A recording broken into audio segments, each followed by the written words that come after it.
Jeg har besluttet mig. Jeg springer ud som menneske.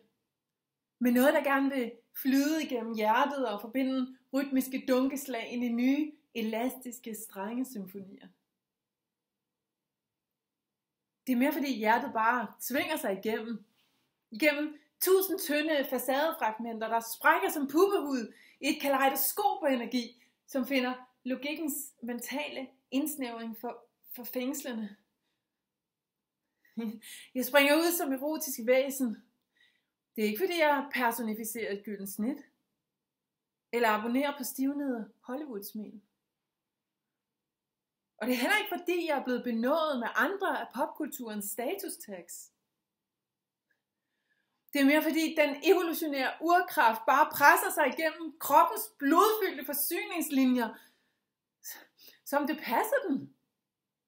Og efterlader et krævende påbud om at lade lemmerne fyldes med vilje til bevægelse. Jeg springer ud som menneske, igennem hvem livet forsøger at udfolde sig. Imod kulturprogrammers tavst indlejrede strømme af forstenende tanker om kvinder, der må krænge det maskuline begær på sig, som et stribet stykke stof, der stumt opsuger brusende kundalinispjæt. Jeg springer ud som menneske. Jeg danser tungt hen over den påklædningsdukke, som kulturen bad mig om at udtrykke.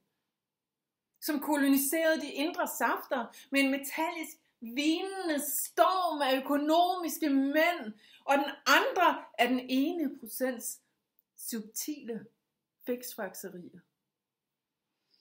Lænker, der ligger og snapper efter vejret i tankens substansløse automatiserede kvidren og DNA'ets vædeopspændte antivibrationer.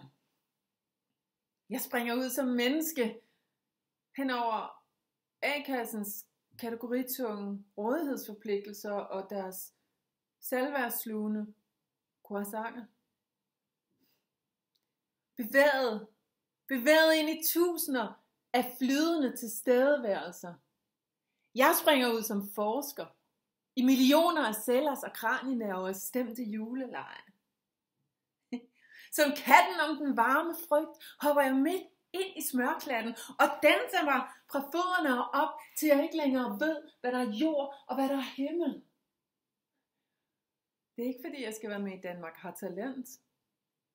Det er mere bare organernes pres, der vil skide skemalagte timer og udtørrede intuitioner og digitale ligegyldige systemanretninger. En fløjtende fugl.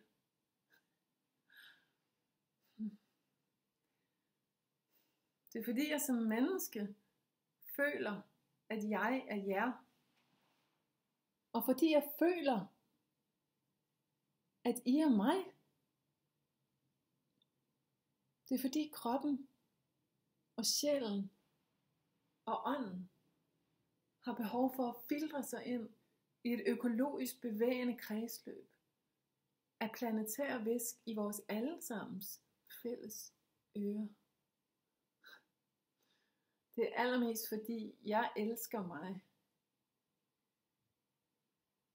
som jeg elsker dig. Og fordi kraften bare vil, at vi danser igennem.